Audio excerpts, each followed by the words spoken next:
Bem-vindos, amigos, mais uma vez ao podcast Circulação.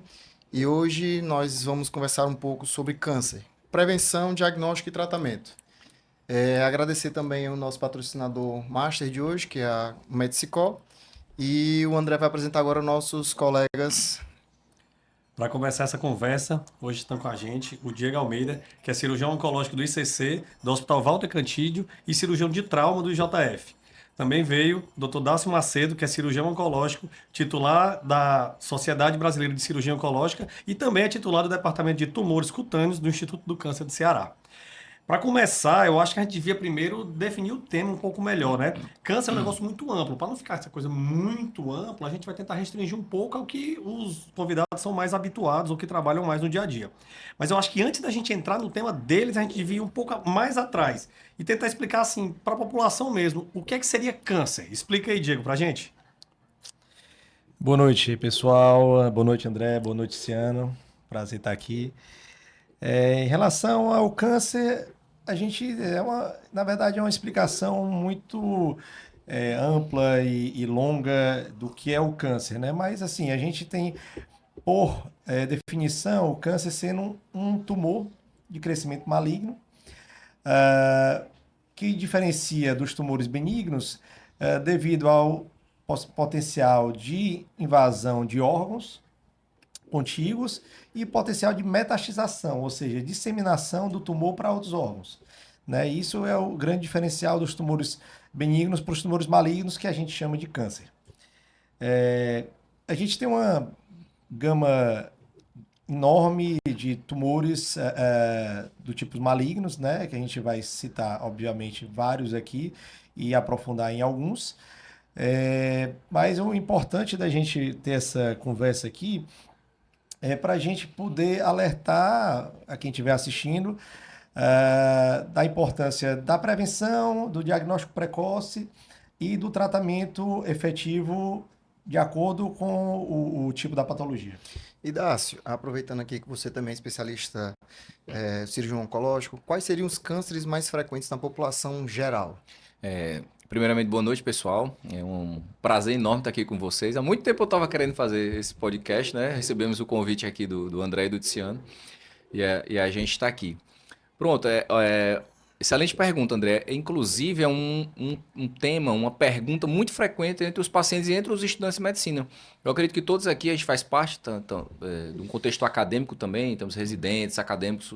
O pessoal pergunta bastante sobre o que é câncer, os tumores mais frequentes, digamos assim. Complementando o que o Diego falou, né, sobre a origem do câncer, bem resumidamente também, é quando uma célula do corpo, que ela pode estar num tecido sólido, que é pele, osso, ou até mesmo do sangue, ela cresce de forma desordenada. Ela cresce mais rápido, se multiplica mais rápido do que as outras células normais. Quando isso acontece, o organismo tem alguns mecanismos para parar esse crescimento. Só que esses mecanismos, às vezes, eles falham.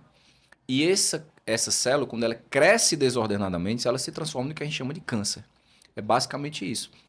E falando dos cânceres mais prevalentes, isso é uma coisa também muito importante. Qual é o câncer mais prevalente na espécie humana? É o carcinoma basocelular, é o câncer de pele. Dentre os cânceres de pele, o carcinoma basocelular, que é mais conhecido como CBC, né? Ele é o câncer mais comum da espécie humana. E é uma neoplasia, né? Uma neoplasia que ela está fortemente associada à exposição à radiação UV, né? Exposição à radiação solar. Existem outros fatores de risco e algumas causas também genético-hereditárias, mas a principal causa é a exposição da radiações UV. Ou seja, resumidamente, entre todos os cânceres, o câncer mais comum é o carcinoma basocelular. Basicamente isso. Eu acho que quando eu pego estatísticas, né, o câncer de pele, em geral, ele é o primeiro disparado, né? Tanto é que, em geral, quando vem os estudos, eles excluem o de pele, de tão mais frequente que ele é em relação aos outros.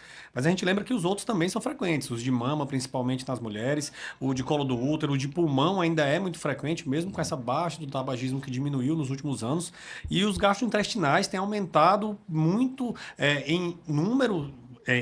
Número mesmo, número N total, mas também visibilidade, né? Muita gente famosa, muita gente conhecida tem aparecido com muito tumor gastrointestinal e tem muito comum na exposição da mídia, né? Importante lembrar também do tumor de próstata, né? Por mais que não seja a rotina de vocês, é também uma neoplasia que tem se tornado cada vez mais frequente por conta do envelhecimento da população, né? Então, só para lembrar também essa parte dos tumores de próstata também. Isso. Entre os tumores, né, a gente chama o mais comum, como eu falei, é o câncer de pele.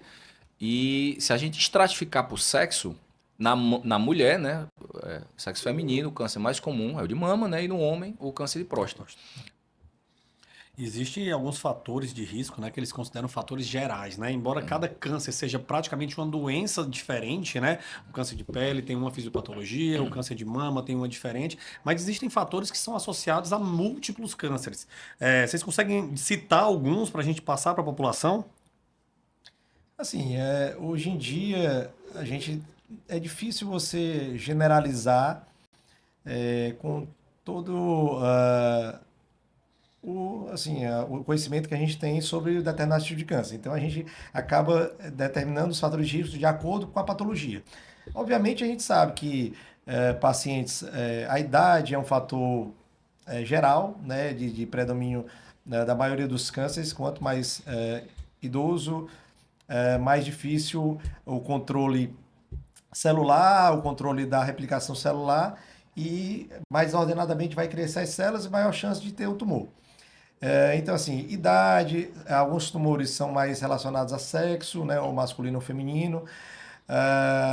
Exposição à radiação, como o Das falou, exposição a elementos do próprio trabalho, né? Então, assim, mineradores, pessoas que trabalham em cavernas, com agentes inalantes, podem predispor a determinados tipos de tumores, principalmente de pulmão, ingestão de alimentos ricos em alimentos defumados, alimentos ricos em nitrosaminas. Tudo isso aí influencia os tumores de trato gastrointestinal, tabagismo, alcoolismo. Então, assim, são geralmente fatores que a gente generaliza de Que pegam muitos cânceres ao mesmo tempo. ao mesmo né? tempo, né? Mas, obviamente, a gente tem alguns fatores de risco de determinados tumores que são mais predisponentes, que a gente vai falar mais à frente. Lembrar também dos profissionais que usam muito raio-x, né? No dia a dia. E assim, complementando também, André, a Organização Mundial da Saúde, ela tem uma divisão que é uma agência que ela faz pesquisa contra o câncer. E essa agência da Organização Mundial da Saúde, ela classificou substâncias, hábitos e alguns fatores quanto à capacidade de causar o câncer, em que eles chamam de carcinógenos tipo 1. Carcinógeno tipo 1. O que são os carcinógenos tipo 1? São os fatores ou hábitos que estão associados a maior predisposição a câncer, como por exemplo, radiação UV, né? Exposição solar. A radiação UV, ela tem uma associação tão grande quanto o câncer comparado ao cigarro e à fumaça do óleo diesel. É um negócio assim impressionante. Assim como pouca gente sabe disso, consumo de carnes processadas, por exemplo, bacon, salsicha, mortadela, só o consumo desses alimentos, eles se equivalem ao cigarro, à fumaça do cigarro, como carcinógeno tipo 1 pela Organização Mundial da Saúde. A lista é muito grande. Quem tiver curiosidade pode até depois pesquisar quais são esses carcinógenos tipo 1, então a gente mesmo disponibilizar nas redes sociais, que eu acho que é uma coisa muito importante para a população saber. Aí um assunto bem interessante. Tem aqueles também, né? Tabagismo, eles sempre colocam como um fator adicional a múltiplos cânceres, né? Você já falou da alimentação, os fatores genéticos, que tem a parte genética, boa parte dos cânceres, não chega a ser a maioria, mas alguns cânceres têm um fator genético bem relevante. Se alguém na família tem, ele pode ter também. Os fatores alimentares, né? Como o Diego falou, você falou, isso influencia muito os hábitos alimentares também para o aparecimento de cânceres em geral, né? Uma coisa não específica. A gente pode dizer realmente assim, que apesar da gente ter cada vez mais certeza que tem um fator genético, a gente tem também um fator comportamental. Então a gente pode dizer que o câncer, na verdade, é uma doença multifatorial, né? Com algumas preponderâncias com exposições mais específicas, seja tabagismo, seja a silicose, seja outros fatores, mas que no final sempre vai ter um componente genético para aumentar esse risco, né? Aumentar essa exposição que o paciente vinha tendo ao longo da vida, né? Exatamente isso, né? E é uma pergunta assim muito frequente. Eu acho que todos os pacientes perguntam isso. Doutor Dácio, por que eu tive isso? Qual o motivo que eu tive isso? A gente sempre fala, é multifatorial. Inclusive, a maioria dos cânceres é associado a fatores comportamentais e outra parte é associada a fatores genéticos. É uma mistura desses dois fatores. Você tem uma predisposição genética associada a fatores ambientais. Isso é a causa. Eu acho que agora a gente vai tentar focar um pouco mais nos cânceres, sair um pouco dessa área mais genérica, né, que fica um pouco até mais difícil de falar. Eu acho que a gente devia tentar falar um pouco mais do câncer de pele, né, já que é o mais comum, mais prevalente. Eu queria que o Dácio citasse pra gente os principais tipos. Quais são os principais tipos de câncer de Pronto. pele que tem hoje? Excelente. Ó, entre os cânceres de pele, a gente costuma dividir grosseiramente em três tipos, né? O carcinoma bacelular, que eu já até expliquei, que é o tumor mais comum na espécie humana, né? Ele corresponde a 60%, 70% dos cânceres de pele, todos os cânceres de pele. Geralmente, graças a Deus, é um câncer mais indolente, ele tem um crescimento menor, ele dificilmente dá metástase, né? Ele se espalha, mas realmente, às vezes, tem casos que são assim, bem importantes. O segundo tipo é o espinocelular, o carcinoma espinocelular, também conhecido como CSE. Ele é um câncer um pouco mais agressivo, ele pode dar metástase e ele corresponde a mais ou menos 15 a 20%. E o terceiro câncer mais comum de pele é o melanoma, né, que é conhecido como o câncer mais letal, o câncer de pele mais letal, que é muito importante você, até a população, todo médico, na verdade, seria muito interessante você ter uma noção lá do diagnóstico precoce. Inclusive, mês passado, julho, a gente celebrou o Junho Preto, né, que é o mês de conscientização do melanoma. É uma campanha promovida pela Sociedade Brasileira de Cirurgia Oncológica, o Grupo Brasileiro de Melanoma, em que estimulava os profissionais de saúde e a população a ter mais conhecimento sobre o melanoma. É bem interessante. Que a característica principal é uma mancha preta, né? Uma mancha escurecida, geralmente com crescimento progressivo e algumas outras características. Mas basicamente esses três tipos: o carcinoma bacelular, o carcinoma espinocelular e o melanoma. Dácio, aproveitando aqui que a gente estava falando sobre o autoexame, o autoconhecimento dessas lesões, fala também um pouco sobre o ABCDE dessas lesões, para a gente identificar, para o paciente ficar um pouco mais esperto, para ele saber o que procurar, quando, o que é que ele vai identificar, o que é que ele precisa ficar mais atento. Pronto. Todo paciente que tem uma manchinha preta na pele, e detalhe, pode ser em qualquer local da pele, pode ser desde a ponta do dedo do pé até na orelha. E nessa manchinha preta, para a gente suspeitar de melanoma, ela tem que obedecer, grosso modo falando, algumas regrinhas, digamos assim, que é o que é conhecido como ABCDE do melanoma. Em que o A é uma lesão assimétrica, né? O que é uma lesão assimétrica? Alguns estudantes de medicina perguntam. É aquela, na verdade, o que é assimetria? É tudo que você pega e divide no meio e um lado é diferente do outro lado. Isso é assimetria. O B seria os bordos irregulares. É aquela lesão de pele que tem os bordos irregulares. O C é a coloração. Que o melanoma ela pode desde um escuro, um preto, até um azul, amarronzado. Ou seja, ela pode ter várias colorações, mas o mais frequente realmente é a cor preta. O D, né, é a dimensão. Geralmente são lesões acima de 0,6 centímetros, né? Lesões menores do que isso, dificilmente a gente consegue diagnosticar menor do que isso. Geralmente são lesões acima de 0,6. E o E, eu costumo falar, é uma das coisas mais importantes, que é a evolução. O que é isso? Aquele paciente que chega no consultório, doutor, eu tenho uma manchinha preta desde a infância. Tem foto minha, criança, com essa manchinha preta. E aí o que aconteceu? De 2 meses para cá a mancha cresceu. Uma pessoa já adulta. Opa, realmente é um sinal que você tem que estar mais atento. Você tem que procurar um especialista, um dermatologista, um cirurgião oncológico habilitado em câncer de pele para investigar essa lesão. Seja por meio de um exame chamado dermatoscopia, até uma biópsia dessa lesão. Mas ela tem que ser avaliada. Isso é muito importante. Eu acho interessante, Darcy, isso que você falou, que é exatamente da evolução da doença, né? Se você olhar para ela, você já conhece seu corpo e fala, olha, essa manchinha aqui tá diferente. E um outro detalhe relevante que eu acho que é bom frisar aqui é exatamente, pode ser em qualquer lugar, porque a gente falou no começo que tem muito área com exposição solar e tudo mais, mas o melanoma não, ele pode aparecer em qualquer lugar. Então, se a manchinha às vezes está nas costas, no dedo do pé, isso aí também pode ser uma lesão maligna e também tem que ser avaliado por um especialista, né? Então, isso é relevante. Por isso, é bom a gente lembrar. Fala pra gente, Diego, um pouquinho dos fatores de risco, né, para o câncer de pele. O que é que aparece de risco aí?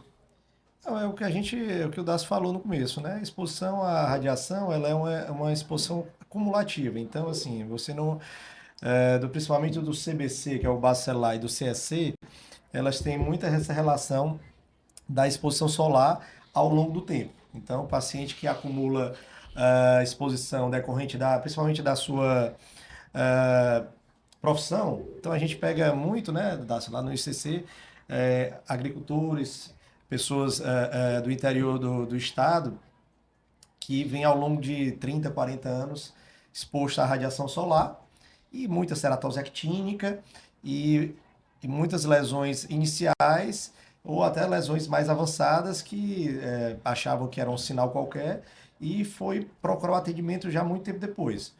É diferentemente do melanoma, que geralmente são relacionados à exposição intermitente, né, Nácio? Isso. A exposição de radiação, então assim, o melanoma ele não tem tanta relação com a exposição solar contínua, né? Não é à toa que às vezes a gente vê melanoma em planta dos pés, melanoma subungueal, né, debaixo da unha. A gente teve o caso mais famoso de melanoma, acho que você tem notícia, é do Bob Marley, né? Então, Bob Marley teve um melanoma no dedo do pé e achou que era um trauma de jogar futebol. E não procurou assistência. Não procurou assistência, não, isso aqui é um trauma, vai melhorar, vai melhorar. Quando ele foi procurar, já tinha indicação de amputação do dedo, não aceitou.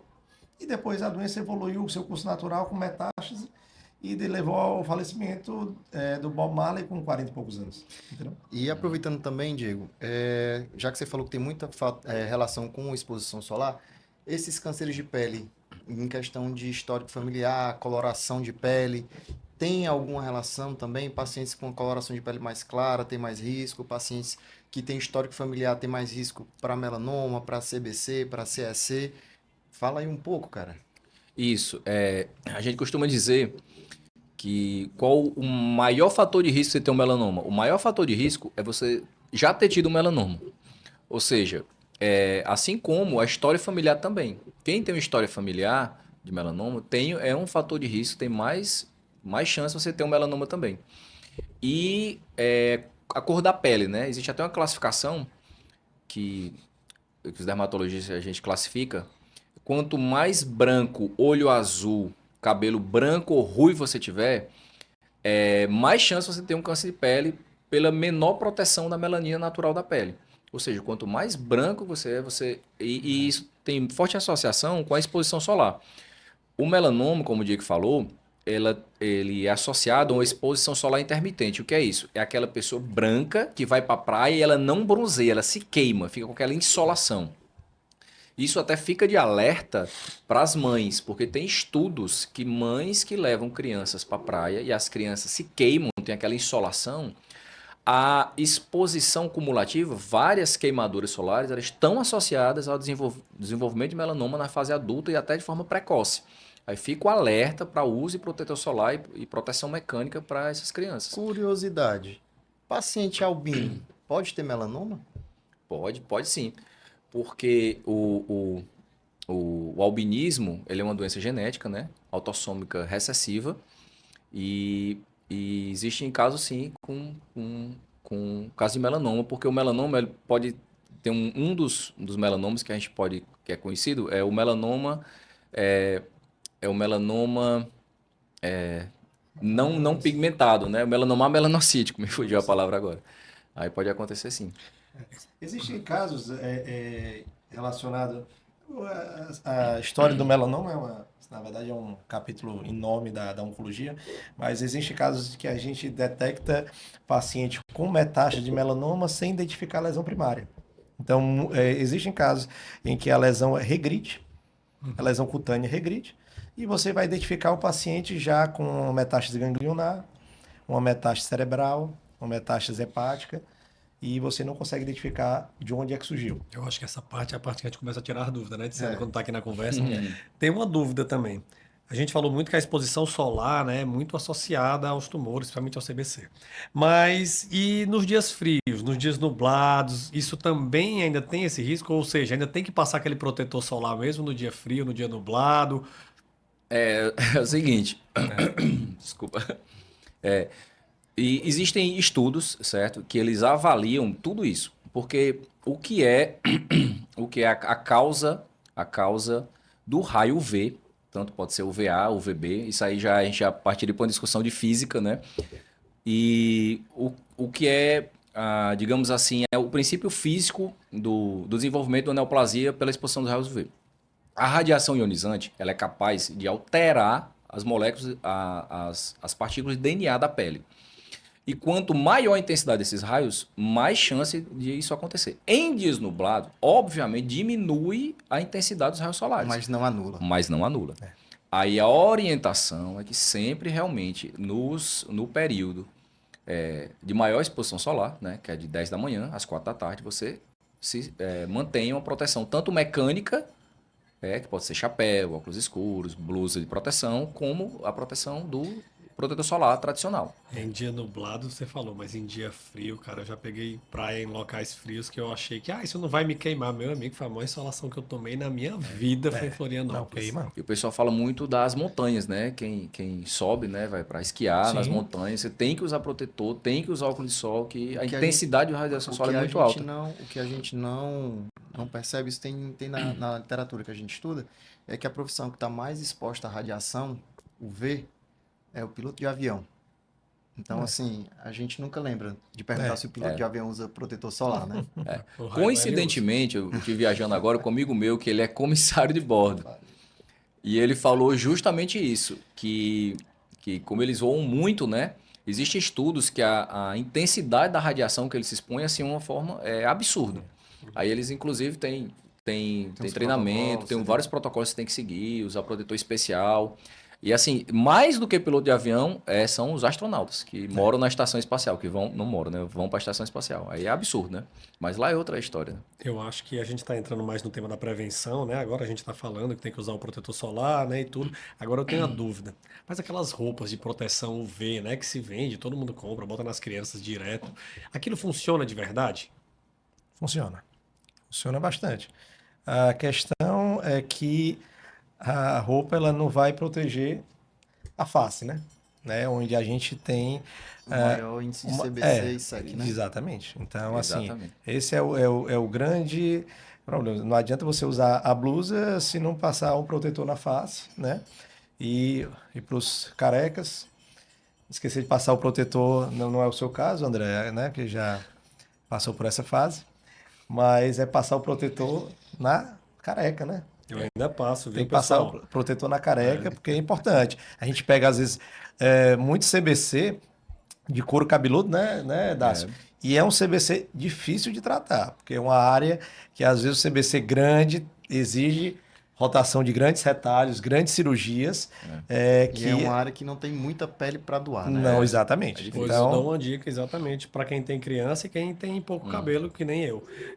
Existem vários tipos de protetor solar, né? Aquele de bastão que a gente passa em criança, que é mais fácil. Mas tem uns que são em creme também, ou em spray, que ajuda muito para quando a gente tem cabelo aqui para passar. Ajuda bastante, eu já passei bastante. e o boné? E o bonezinho, nunca falha. O boné nunca falha. E a questão também interessante, o Diego até pincelou agora a questão dos tratamentos, né? Então, assim, câncer de pele, o tratamento é remédio? É cirurgia? E aí, o que é que vocês dizem? Outra excelente pergunta. Recentemente foi uma paciente no consultório falando com essa mesma pergunta. Ela tinha um CBC na face e disse assim, eu passei em alguns dermatologistas, mas todos disseram, não, tinha que operar, tinha que operar, tinha que operar. Só que o que eu sempre falo para o paciente, diante de um câncer de pele, o paciente tem algumas opções de tratamento. Não é só cirurgia. Quando eu falo isso, às vezes o paciente se assusta um pouco e nem tem esse conhecimento, ou então alguns outros profissionais que não são tão, mais têm vivência no tema, eles desconhecem mesmo. Hoje, a principal forma de você manter o câncer controlado, digamos assim, é a cirurgia. Mas existem outras formas, como, por exemplo, radioterapia exclusiva. Em alguns tipos de câncer, o tratamento da radioterapia exclusiva, ela tem excelentes resultados. Ela tem um bom controle local e uma boa taxa de recidiva local. Ah, Todaci, então, o que seria a radioterapia? Se eu fizer a radioterapia, eu não vou precisar operar? Não, não vai precisar operar, em alguns casos. Ou seja, você evita do paciente ficar com um retalho na pele, uma coisa maior. Mas a radioterapia não é uma coisa tão simples, né? Ela tem efeitos colaterais, Tem principalmente em pacientes jovens, que a gente sabe que a longo prazo, acima de 10 anos de radioterapia, o paciente já começa a apresentar fator de risco para câncer radioinduzido. A gente geralmente indica radioterapia para pacientes mais idosos, 80 anos, 70 anos, que aí já perde um pouco.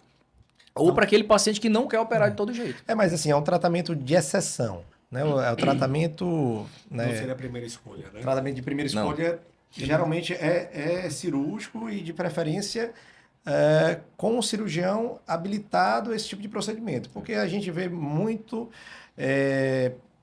pessoas procurando cirurgião geral, que vai fazer uma pequena cirurgia, um pequeno procedimento, muitas vezes é feito com anestesia local, às vezes local e sedação, e que não respeita as margens oncológicas que determinado tumor precisa. Não respeita as linhas de tensão de determinados locais do nosso corpo e muitas vezes não sabe realizar retalhos que fiquem esteticamente mais viáveis e mais estéticos para aquele paciente. Então, assim, a principal questão no exato momento que identifica é mandar para a pessoa habilitada a fazer aquele tipo de procedimento, que é o que a gente preza. E melanoma é um tratamento que aí envolve uma multidisciplinaridade muito grande, né? O melanoma hoje em dia não é uma doença do cirurgião só. Né? Só no caso dos melanomas bem iniciais, resolve-se com cirurgia. Mas o melanoma, ele necessita muitas vezes um acompanhamento multidisciplinar e existem tratamentos hoje que não vai ser o foco aqui do da nossa conversa, mas tratamentos bem mais avançados, com imunoterapia em doenças mais avançadas metastáticas, né? Eu estava vendo exatamente essa parte de imunoterápicos, né? Evoluiu muito, principalmente para o melanoma, né? Tem alguns casos, quando eles fazem a análise genética, né? E o imunoterápico, às vezes, até regride casos avançados com metástases que seriam anteriormente, né? Inoperáveis, né? Inoperáveis, já Pacientes com paliativos. paliação, e Exato. que os estudos com imunoterápicos têm respondido muito bem, São né? resultados muito bons. Eu tenho visto pouca coisa na minha área, mas acaba sempre analisando um pouquinho. É interessante saber que tem alguma coisa nova e promissora, né, nessa área. E não só no melanoma, no carcinoma bacelar também já existem drogas comprimido oral, Sim.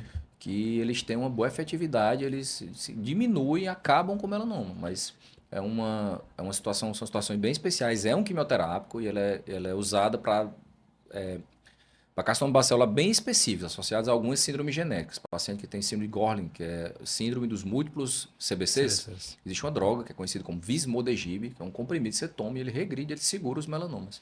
Mas é uma coisa bem mais específica e bem mais rara.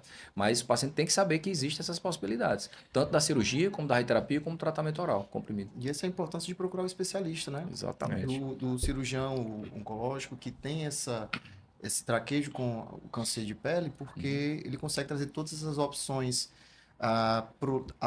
de tratamento para o paciente e também consegue, se for o caso, chamar algum outro especialista que possa estar atuando em conjunto para a gente conseguir um resultado mais interessante, né? Mais favorável para o paciente. Eu acho interessante, né, essa ideia que a gente está falando de operar sempre, né, de retirar. A dúvida é, se um paciente, é muito comum chegar no meu consultório, eu sou vascular, e o paciente chegar, eu fazer a anamnese, e ele falar, não, eu tive um câncer de pele, tive um câncer de pele. A dúvida é, o paciente tirou o câncer de pele, ele está curado, acabou, não tem mais isso, ou ele tem que manter uma investigação constante para o resto da vida, com retornos e avaliações com vocês ou com o dermato, né? É assim, na verdade, nem câncer de pele, câncer em geral, né? Quando se fala em cura, digamos assim, o câncer, não é aquela coisa a gente opera e dá alta para o paciente, não. Todo paciente oncológico, né, câncer, que é submetido a um tratamento, seja cirurgia, quimioterapia, o que seja, esse paciente tem que ficar em acompanhamento.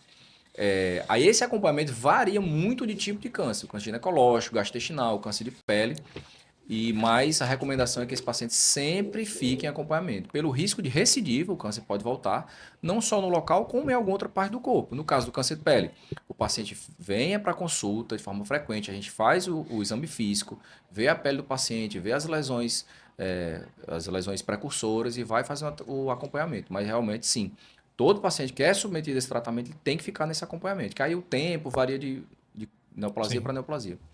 Interessante. Eu acho que a gente já conversou bastante sobre câncer de pele e eu acho que talvez seria interessante a gente também entrar em outro câncer que é muito prevalente, né? Que seriam os cânceres gastrointestinais, né? Então, assim, fala aí, Diego, quais seriam os principais tipos de cânceres que a gente tem hoje no trato gastrointestinal e o que seria interessante, assim, para a população saber, assim, no geral? Pronto. Assim, Tiziano, os tumores gastrointestinais, na verdade, os tumores malignos abdominais,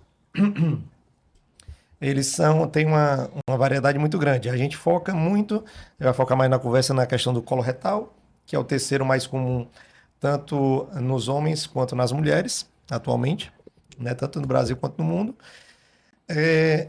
Depois temos o de estômago, temos pâncreas, fígado, mas assim, a de prevalência, coloretal e estômago.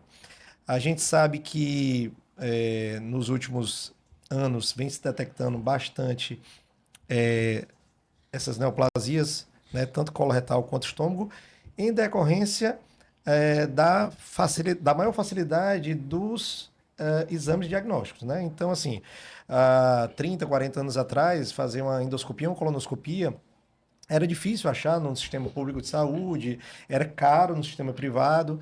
Isso, ao longo dos últimos 20 anos, vem sendo mais acessível à população, né? Barateou também no sistema privado, então endoscopia e colonoscopia hoje são mais acessíveis. E a partir daí se detectou mais esses tipos de cânceres, né? E o que foi melhor para a população, né? Então, assim, mesmo com essa facilidade e esse aumento da detecção, a gente hoje em dia, né, Dácio, a gente trabalha muito no sistema único de saúde, né? A gente acaba identificando pacientes com neoplasias avançadas, né? Então, mesmo com essa facilidade, a gente ainda vê tumores coloretais obstrutivos, né? O paciente chega já com a doença metastática avançada, chega com obstrução intestinal, chega com um sangramento intenso, com anemia profunda, necessitando de hemotransfusão recorrente, muito por falha na atenção primária e na detecção precoce desses cânceres. E por falar em detecção precoce, o que é que você acha que o paciente precisa ficar mais atento, o que é que ele precisa ficar mais alerta, que a gente conhece como sinais de alerta, né? Que é que o paciente precisa ver que está acontecendo, ou o familiar precisa identificar que está acontecendo com o familiar dele, para saber quando procurar o médico, quando já ter alguma coisa mais... Assim, nos tumores abdominais, tumores do trato gastrointestinal, a gente avalia muito o que os pacientes sentem ao longo dos últimos 2, 3 meses, que geralmente uma doença um pouco mais aguda. Então, o paciente perde peso, o paciente tem falta de apetite, o paciente tem alteração do hábito intestinal, muitas vezes tem disfagia, dificuldade em se alimentar. Alguns podem aparecer com icterícia, aquela amarelidão, né, que é conhecida como aquela amarelidão parecida com a da hepatite, mas é outro mecanismo de amarelidão, da icterícia. O paciente fica bastante consumido. Então, toda vez que você avaliar alteração no hábito intestinal, né, ou diarreia, ou constipação, prisão de ventre, ou o paciente começar a perder peso sem motivo algum, ou também dificuldade em se alimentar, são sinais de alerta importantes. Você tem que procurar um médico e esse médico provavelmente vai ter que fazer uma investigação, ou com endoscopia, se os sintomas forem do trato gastrointestinal mais alto, ou uma colonoscopia, se for de alteração do hábito intestinal. Ciano, eu costumo dizer que os tumores gastrointestinais, né, o tumor gastrointestinal é um tumor covarde. Por quê? Quando você perguntou fatores de alerta, o tumor gastrointestinal, ele só começa a dar sintoma, geralmente, quando ele está no estágio muito avançado. Isso que o Diego falou. Quando o paciente tem dificuldade de ir no banheiro, dificuldade de fazer cocô, passa de dias sem fazer cocô, e for um tumor gastrointestinal, é sinal de que ele está no estágio muito avançado. Quando o paciente começa a perder peso, quando o paciente começa a crescer o abdômen, ter dificuldade de se alimentar, sinal de que o tumor está muito avançado. E isso não se exterioriza. Diferente, por exemplo, do câncer de pele. Quando você tem um câncer de pele, você vê o câncer de pele. A grande maioria dos diagnósticos é feito pelo próprio paciente ou familiar, porque está na cara, literalmente. E o tumor gastrointestinal não, ele é um tumor covarde. Quando você tem o sintoma, vai investigar, geralmente está no estágio mais avançado. É engraçado que na faculdade, essa questão de perda de peso, eles sempre relacionavam com a perda de roupa, né? Então, assim, o paciente às vezes não tem noção, o paciente não tem a instrução de estar se pesando, não tem a facilidade de estar se pesando. Aí você acaba perguntando, você perdeu roupa? Então, assim, às vezes o paciente, perdi. Tô com as roupas tudo frouxa, tudo folgada, né? Então isso é interessante também. A gente prioriza muito na formação, né, dos acadêmicos, que a gente trabalha, né? Todos trabalhamos em hospitais universitários, a gente prioriza muito na formação do acadêmico, porque ele vai trabalhar em posto de saúde, na formação geral, você identificar esses casos para você não deixar passar, como hoje em dia a gente vê muito médico deixando passar alguns diagnósticos que poderiam ser mais precoces. Então, assim, muitas vezes o paciente relata que tem um sangramento anal. Estou com sangramento anal. Aí vai no médico do posto, o médico diz, olha, isso é uma hemorroida.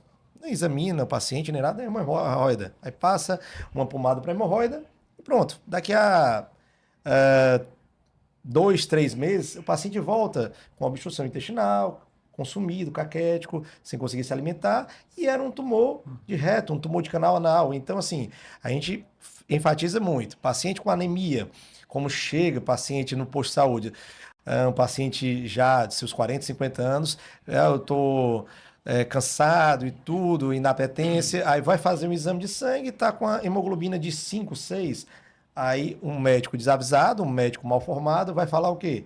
Não, vamos fazer um sulfato ferroso. Vamos fazer uma reposição de ferro. A gente sabe que a anemia ferropriva, num paciente idoso, é pouco comum, né? Decorrente da alimentação. Então, a gente tem que investigar com endoscopia e colonoscopia. Principalmente homem, né? Que não tem fator de sangramento. Exatamente. Né? Então, a gente vê muito esses erros de diagnóstico tardio, não só pelo paciente que às vezes procura tardiamente, mas porque o paciente procura e o médico não sabe como identificar.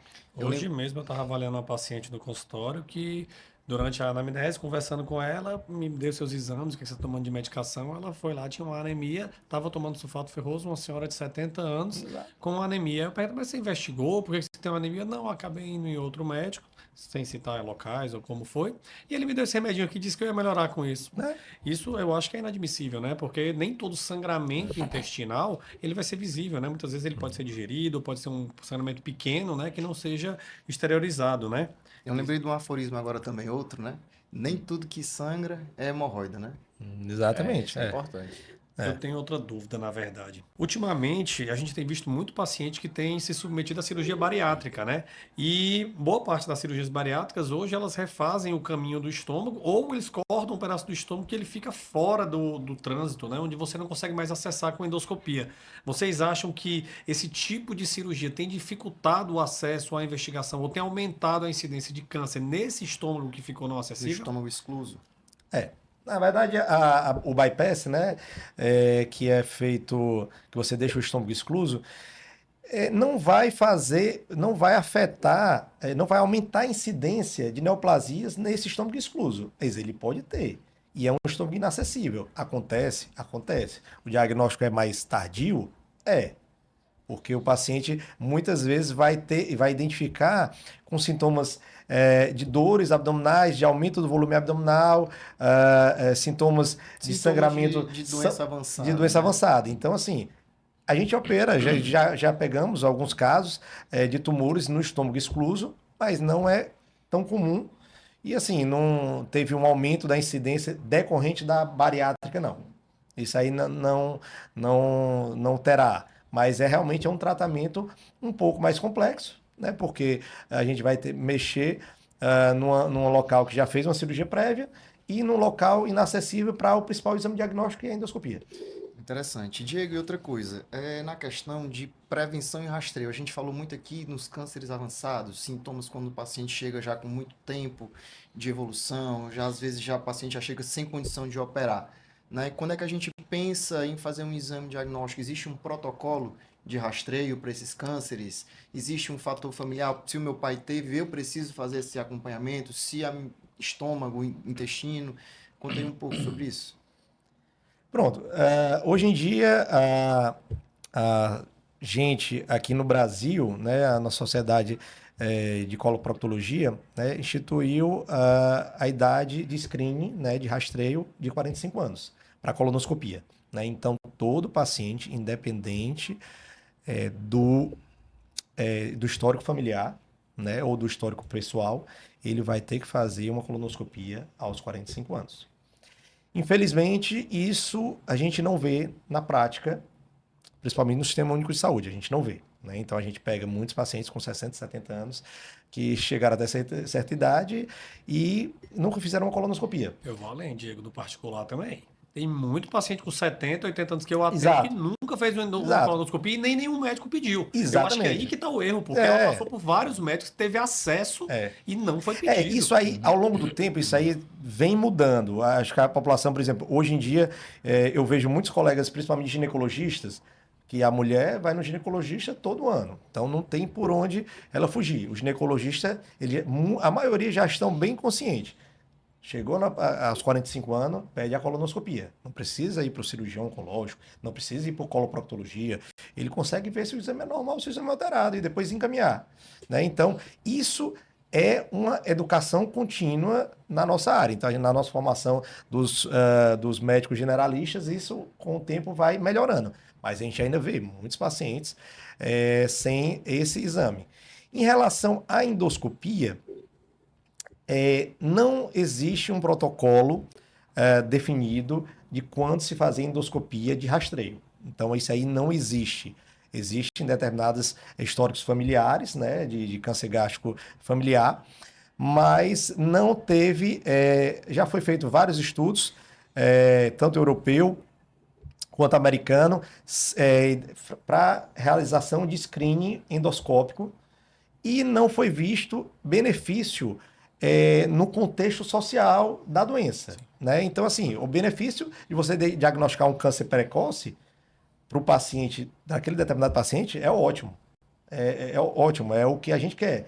Mas você tem sempre que avaliar o benefício do contexto populacional. Então, a história do economicamente viável, exatamente, né? Não só isso, eu falo muito de risco-benefício. Exatamente. Porque todo procedimento também tem um risco. Você fazer colonoscopia, existe riscos de complicações, existe risco de complicação na endoscopia. E que, quando se pesa a probabilidade de achar aleatoriamente um tumor gástrico numa endoscopia e numa colonoscopia, o da colonoscopia é aceito e é indicado. O da endoscopia não é aceito submeter pacientes aleatórios sem indicação específica. Na verdade, assim, o risco da endoscopia ele é ainda bem inferior ao risco da colonoscopia de procedimento. Só que o benefício é que ainda é questionável por causa do preço e da população, né? Lá no Japão se faz endoscopia de rotina. Endoscopia de rotina. Por isso que o Japão é o país que se identifica mais câncer gástrico precoce. É o que mais trata câncer. precoce. O contrário, também né? tem a incidência, né? Que é maior, a incidência é maior por conta da alimentação. Alimentação. Isso, mas também porque lá se detecta muito precoce porque se faz endoscopia na população em geral. Mas aí você concorda que aí inverte a balança? Sim, porque claro. Como a incidência por culpa da alimentação é maior, quando você faz mais endoscopia, você vai achar mais. Então justifica você fazer. Justifica. Então isso aí é a balança do risco-benefício. Não deixa de ser. Quando se fala em screen, né, estudos populacionais, como o Diego está falando. O que é um estudo de screen? É aquele estudo onde você submete toda a população àquele exame e você vê que existe uma diminuição importante na mortalidade, coisa que acontece na colonoscopia. Já não acontece na endoscopia, por exemplo, nos países ocidentais. Não acontece. Você gastar dinheiro público ou mesmo privado e submeter todo mundo a endoscopia, a quantidade de diagnóstico e tratamento não compensa, digamos assim, esse gasto com o exame. E está se estudando nos próximos anos para baixar o screening de 45 para 40. Né? Então vai ter. Eu Porque concordo. uma coisa interessante, colonoscopia. porque uma Exatamente. coisa muito interessante que a gente está vendo ainda está em off-label aí, mas que está se comentando muito entre os cirurgiões digestivos, oncológicos, coloprocto, é a detecção em idades mais jovens. Todo mundo no consultório tem um paciente ali, antes de 40 anos, 38 anos, 40 anos baixo, já com câncer gastrointestinal. É um negócio assim impressionante. Talvez, né, não se sabe ainda, talvez pelos esses hábitos modernos, né, da alimentação Mudança do e padrão outras da coisas. Mas alimentação, realmente é uma coisa que comportamental, né? está todo mundo percebendo no consultório, uma coisa impressionante. Existe, na verdade, até para prevenção, né? Que uma das fontes de prevenção do câncer gastrointestinal realmente é a dieta, né? Uma dieta rica em fibra, uma dieta balanceada, com frutas, vegetais, aquela dieta mais saudável, né? Ela seria um fator de prevenção E e isso exercício é físico. associado.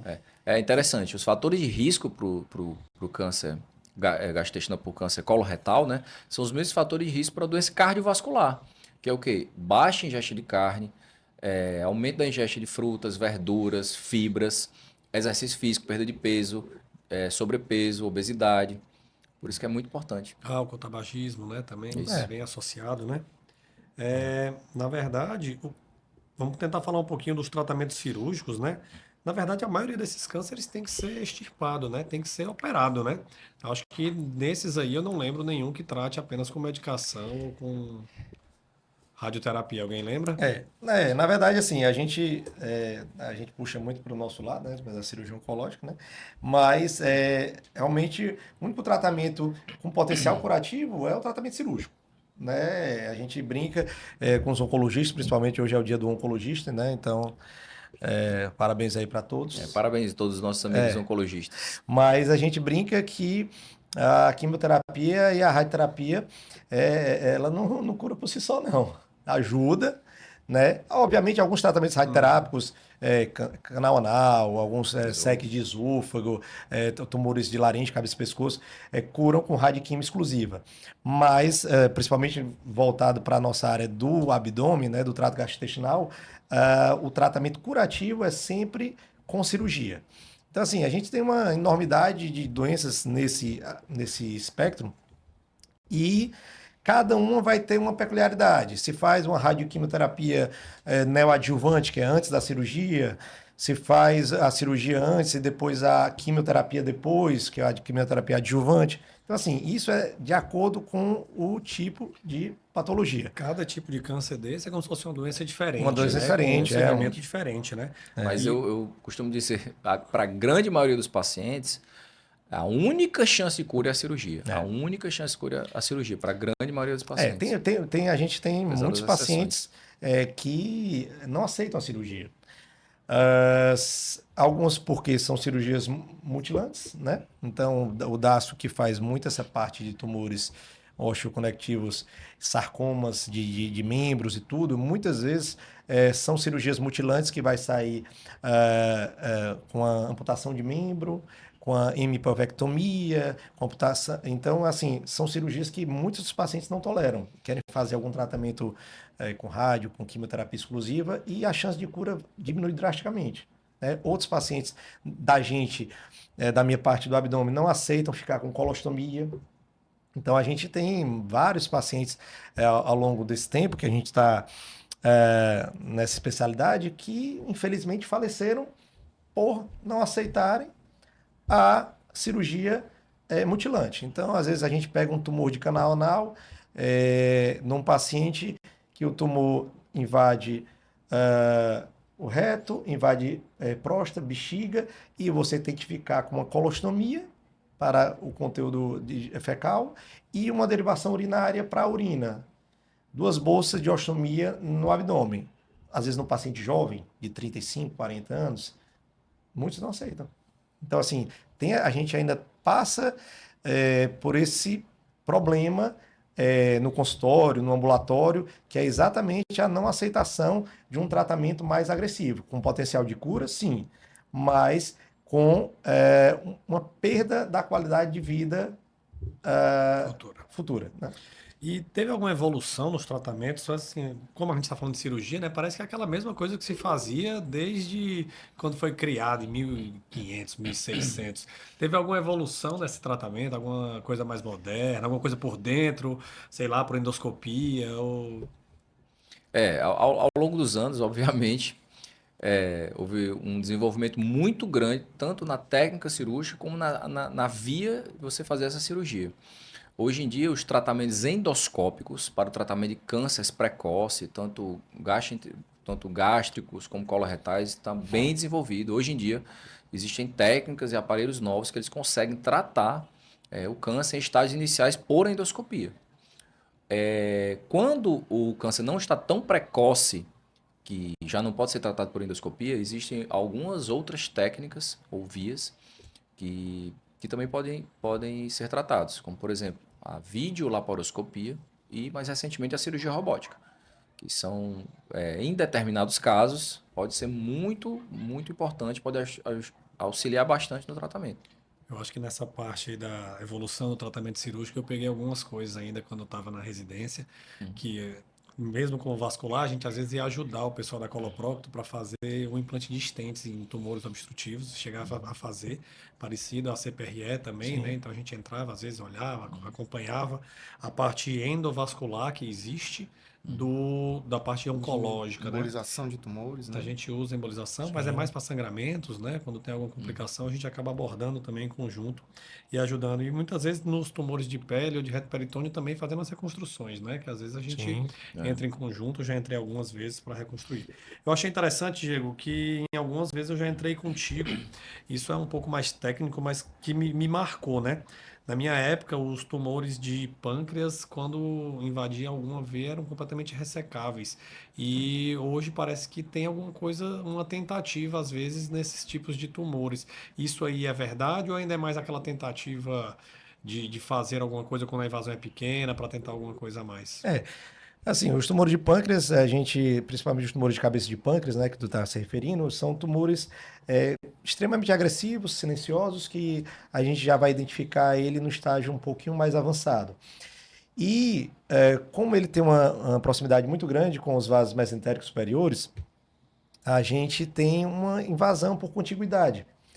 É, Geralmente, quando tem esses tumores com invasão vascular, a gente, obviamente, sempre tenta um tratamento antes da cirurgia para ver se diminui a lesão, para poder operar em um melhor ambiente cirúrgico.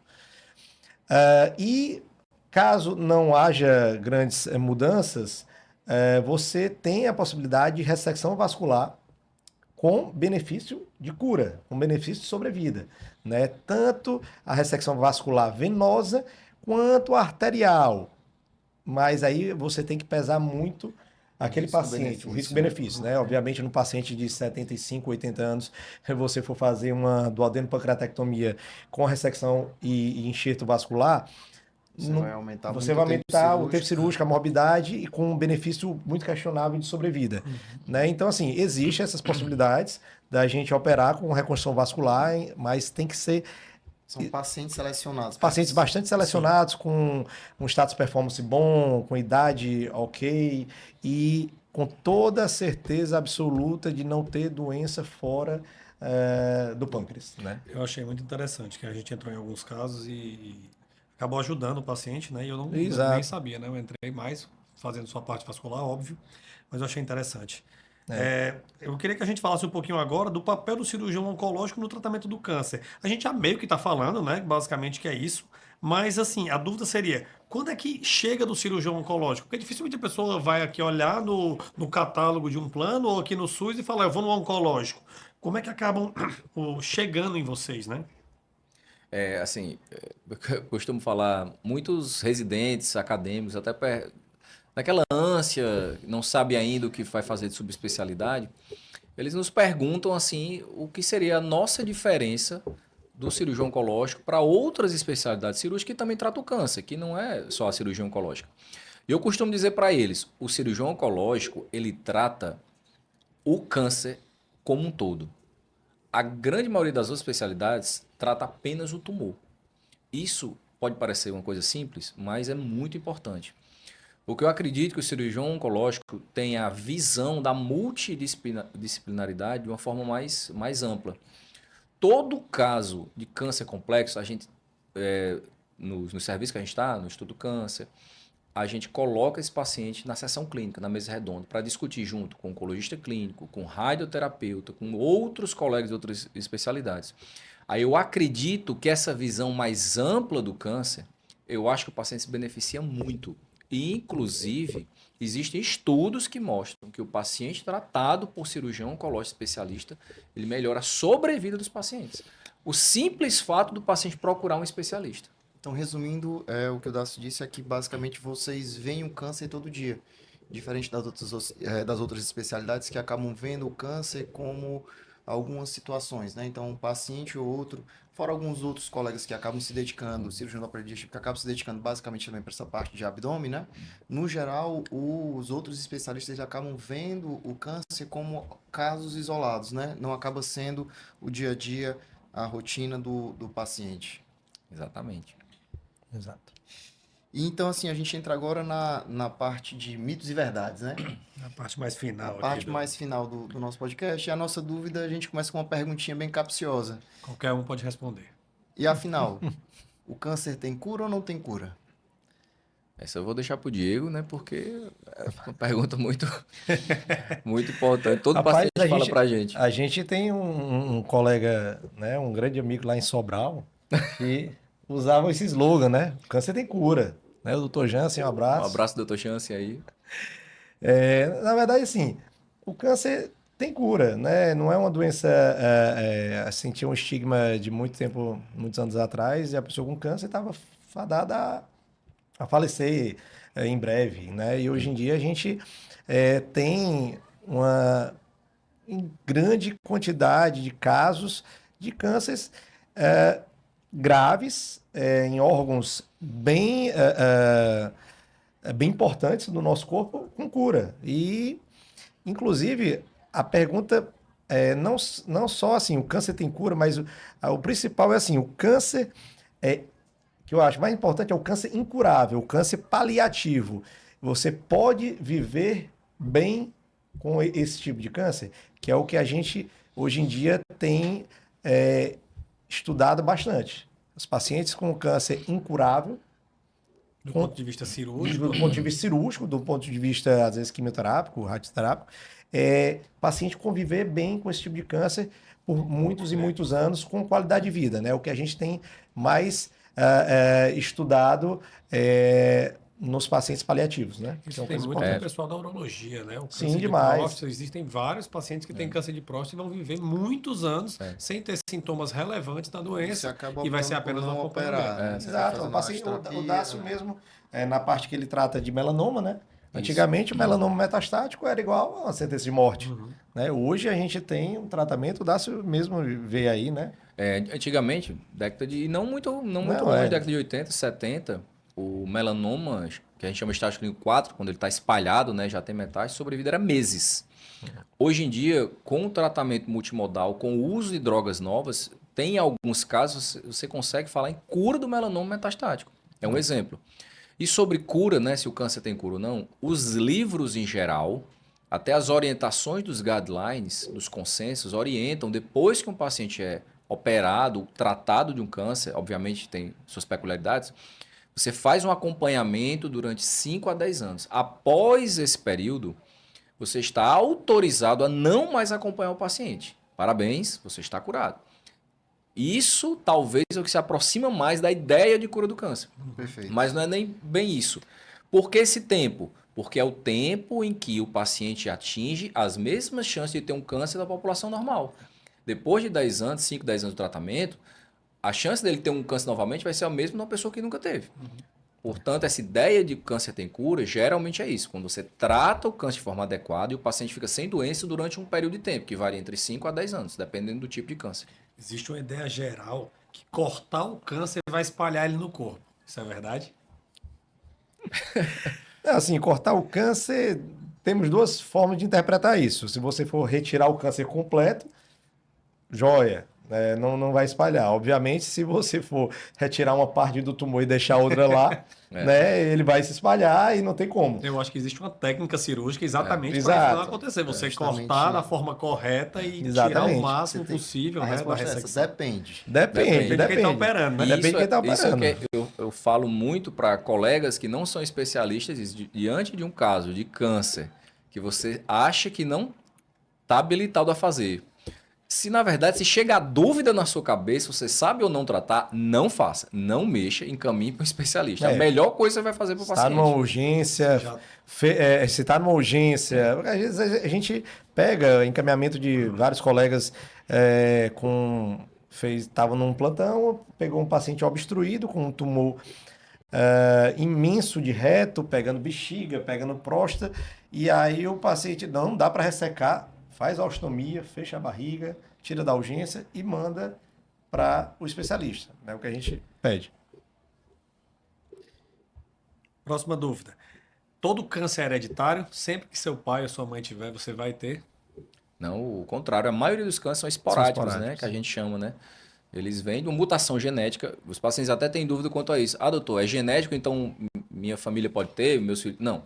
Você teve uma mutação genética. Geralmente é a primeira mutação, mas a partir dela, né, os familiares têm que ser investigados e acompanhados.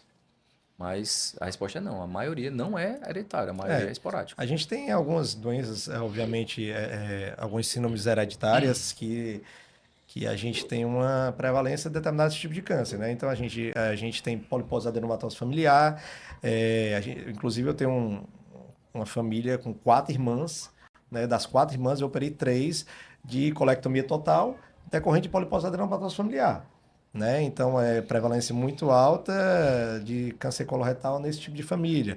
O DASO, obviamente, com certeza trata muito paciente no ICC de xeroderma pigmentoso. Isso. É uma doença que predispõe câncer de pele ao longo da vida, desde a infância até a vida adulta. A gente tem síndrome de Li-Fraumeni, né, que foi até recentemente um pai que faleceu, que os 3 filhos faleceram, né? A família toda tinha Li-Fraumeni, né? Então, temos algumas síndromes genéticas, né, que vai ter uma predominância em determinados tipos de câncer, mas a maioria é câncer esporádico. E nesses casos que a família tem essas situações, é interessante você ficar mais para acompanhar o paciente mais perto, né? O paciente ter as consultas mais regulares para poder identificar precocemente, como a gente estava falando, e ter um tratamento com resultado com mais sucesso. Isso, Né? é outra coisa importante, quando o paciente vem ao cirurgião oncológico e nós identificamos alguns determinados tipos de câncer, esse paciente é imediatamente encaminhado para avaliação do geneticista. O geneticista é um médico especialista, e ele vai avaliar o paciente, o tipo de câncer que tem e a probabilidade dos outros familiares terem também. Portanto, é muito importante, diante de alguns tipos de câncer, você encaminhar o paciente para o geneticista para ele fazer essa avaliação. É a história da multidisciplinaridade que a gente estava Exatamente. falando, né? E outra coisa que a gente falou muito aqui, Dácio, foi a questão da exposição solar como fator de risco para principalmente câncer de pele. Isso. E me tira uma dúvida, e aquela história do bronzeamento artificial? Que não é uma coisa tão prevalente, né? Mas Aqui, né? é aqui. Isso, assim, Que a gente não precisa. A o gente que tem acontece? exatamente, a gente tem um sol né? para cada um aqui, né? Mas o que acontece sobre as câmaras de bronzeamento, né? Era muito comum, década de 80, 90, muito comum. Na verdade, era moda, né? Você tá com bronze, as mulheres. Acho que nossas mães, nossas tias iam pra praia e usavam bronzeador para queimar a pele, ficar com aquela pele bonita Para e com tudo. isso, tuas Coca-Cola. amigas. Coca-Cola. Coca-Cola. Pois é. Cenoura e bronze. Existem vários tipos. Aí o que aconteceu? Como eu falei no começo da entrevista, do podcast, a OMS colocou a câmara de bronzeamento como nível 1 de carcinógeno. Ela tem uma grande predisposição a câncer de pele e ao melanoma, que é o câncer de pele mais mortal que existe. No Brasil, em 2009, teve uma norma técnica da Anvisa, onde proibiu a comercialização, venda, importação, até doação de câmara de bronzeamento. É por isso que a gente não vê por aí. Não vê A mais. gente não sabia, não. Não vê mais. Em 2009, faz tempo. Dácio, não existe mais câmara de bronzeamento no Brasil. E existe, e muito. Por quê? As câmeras de bronzeamento hoje elas são usadas para tratamento de alguns cânceres e algumas patologias. Por exemplo, tem pacientes que têm algumas doenças que se beneficiam de câmara de bronzeamento, como por exemplo, pacientes com ceratose, determinados tipos de ceratose actínica, psoríase e outros tipos de doenças na pele que ela se beneficia da câmara de bronzeamento. Mas não é uma coisa tão simples. Ela tem que ser avaliada e prescrita por um médico habilitado. Não é qualquer clínica. Não que é pode qualquer ter. clínica. E Geralmente aqueles são... cremes que se clínicos. passam para acelerar o bronzeamento natural, eles aumentam o risco de câncer também ou não? Não, esses cremes, na verdade, eu não sei nem direito o que é Cenoura e que... bronze. Na verdade, pelo que eu lembro, esses cremes são mais coisa de pigmentação, né? Pigmentação, Não né? é uma coisa tão... Não é uma coisa tão não me lembro, André, eu carcinógena, né? vou Pode ser ser carcinógena sincero. por outro motivo. Sim, André, em relação assim, o vegetariano não ter câncer, obviamente ele está menos predisposto a determinados tipos de tumores gastrointestinais decorrente da não ingestão de uma dieta, na verdade, de uma dieta mais rica em frutas e verduras e de uma dieta com zero carne e processados, obviamente. Né? Então, assim, esse benefício ele vai ter. Mas ele está exposto a vários outros riscos, né? Então, o vegetariano que fuma, o vegetariano que bebe, o vegetariano que tem HPV, que tem... Toma sol todo que dia. toma sol todo dia. Então, assim, isso aí é um mito. Ele vai ter um benefício em relação a alguns tipos de câncer. Mas em relação a outros de disposição comportamental ou solar, não tem como. Eu acho que nossa última pergunta já foi respondida antes. Já, a gente Se já a atividade física tem algum fator em prevenção do câncer, né? E se quiserem complementar, A atividade física ela se enquadra no contexto, né, de vida saudável, diminuir o sobrepeso, a obesidade e tudo isso, né, sabe-se que é fator de proteção para determinado tipo de câncer. bem, eu acho que está chegando ao fim e queria agradecer primeiramente a vocês, né, meus amigos, já de longa data, por estar aqui com a gente para conversar um pouquinho mais sobre câncer, para explicar para a população. E queria que cada um de vocês, né, sequencialmente, desse uma palavra final sobre câncer, sobre prevenção ou alguma coisa que fosse relevante para a população. Muito bem, pessoal. Eu acho que a mensagem final, antes de tudo, eu acho que é agradecer o André e o Tiziano e parabenizar pela iniciativa do podcast, que eu acho que tudo que a gente faz para orientar a população em conhecimentos, né, para o câncer, acho que é importante. A mensagem final é realmente observar os fatores de risco que a gente já falou aqui e atentar para a detecção precoce. E no caso que, infelizmente, você detectar um câncer de qualquer tipo, procure um especialista. Acho que a mensagem final é essa. Eu costumo dizer, eu não desejo um câncer para ninguém. Se você tiver um câncer, eu só desejo um cirurgião oncológico. Não, eu queria agradecer aqui, doutor Tiziano e doutor André, pela iniciativa, pelo podcast. A ideia é brilhante para falar para a população sobre todos os assuntos relacionados à saúde, né? Hoje a gente falou um pouco dessa parte da oncologia, que é uma parte vasta, que dava para fazer pelo menos assim, uns 10 podcasts fáceis.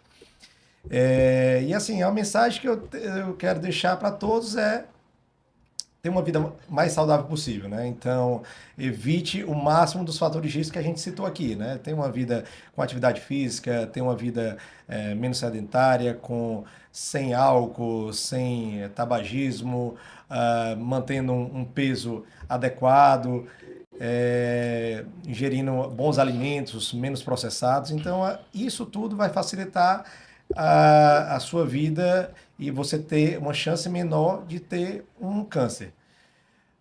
Mesmo fazendo isso, você não vai excluir a chance de você ter câncer e a gente deseja uma detecção mais precoce possível para a gente poder tratar com a maior eficácia possível, né? Então, a gente deseja que todos tenham acesso a um exame correto, um diagnóstico precoce e um médico especialista que vai tratar a sua doença da melhor forma possível, né? De preferência, um cirurgião oncológico da determinada área da sua patologia. É isso que a gente deseja. Eu acho que a mensagem que fica aqui é justamente a questão de mudar o seu hábito de vida, melhorar o seu hábito de vida, tentar fazer o máximo possível essa detecção precoce, né? Então, isso serve também para os nossos colegas que fazem esses acompanhamentos dos pacientes, querendo ou não, a gente não acompanha esses pacientes por muito tempo, né? Eles acabam vindo encaminhados de outros colegas. Então, assim, que os outros colegas tenham esse insight de ter a detecção precoce para poder a gente conseguir ter um tratamento curativo com mais sucesso, né? Então, assim, eu acho que eu acho que é isso que vocês acabam visando, né? No cuidado do paciente, né? Exatamente. Uma coisa interessante que eu peguei em todos esses podcasts que eu tenho acompanhado e feito aqui nesses últimos meses é exatamente isso. Eu acho que todo especialista que vem aqui, a maioria são especialistas, falam a mesma coisa. Ninguém trata sozinho, né? Então tudo é uma equipe multidisciplinar que está sempre associada. E eu acho que quando a gente tem essa ideia de equipe, que todo mundo está aqui para se ajudar e para tentar ajudar o paciente, é onde a gente consegue entregar o melhor para o paciente. Então, se você realmente identificou alguma coisa que seja arriscado ou identificou realmente já um câncer, que você procure alguém que esteja habituado a trabalhar numa equipe completa para o tratamento específico, no caso câncer, né? Então, o ideal realmente um cirurgião oncológico, um oncologista clínico ou alguma instituição realmente especializada nesse tipo de tratamento. Queria agradecer a todo mundo pela presença e se puderem dar o Instagram, o @ para encontrarem vocês aí, passa aí. O meu Instagram é Darcio Macedo, né? Cirurgião oncológico. E vocês podem procurar nas redes sociais, também ter dicas de câncer, orientações, é bem legal. Podem seguir. O meu Instagram é só para fins pessoais, não tenho Instagram profissional, nem site oficial, mas estou à disposição caso vocês precisem. Doutor André sabe o meu telefone.